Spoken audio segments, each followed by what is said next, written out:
In this video, we will go over how to complete sit-to-stand and stand-to-sit transfers after hip replacement surgery. It is noted that you should check the surgical precautions given to you by your doctor to ensure that you don't break precautions while moving around at home. First, we will go over how to do a transfer from sitting to standing. In this video, we will be using a walker to demonstrate how to complete this transfer. To prepare for standing, you should be seated upright in a chair with your walker or assistive device placed in front of you.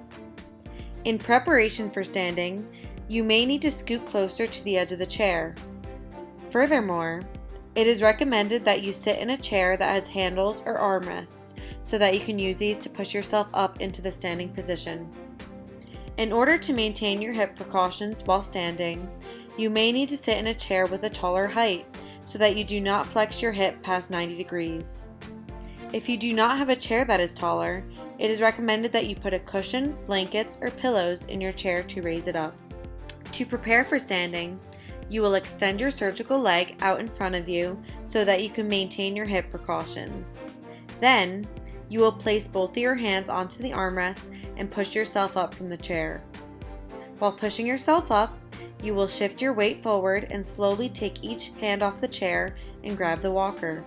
If your chair does not have two armrests, it may be easier for you to place one hand on the walker and one hand on the chair when standing.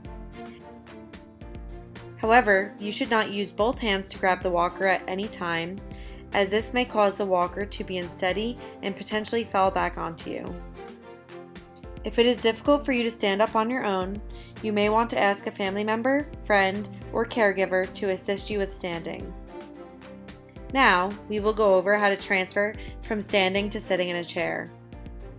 To prepare for sitting, you will back up to the chair until you feel the chair on the backs of your legs.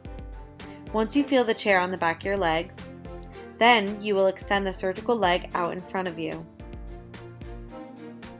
Next, you will reach back with both hands to grab the handles of the chair and slowly lower yourself down. It is important that you sit down in a slow and controlled manner so that you do not injure or dislocate your hip. Here is an example of how to complete a sit-to-stand and stand-to-sit transfer from a side view.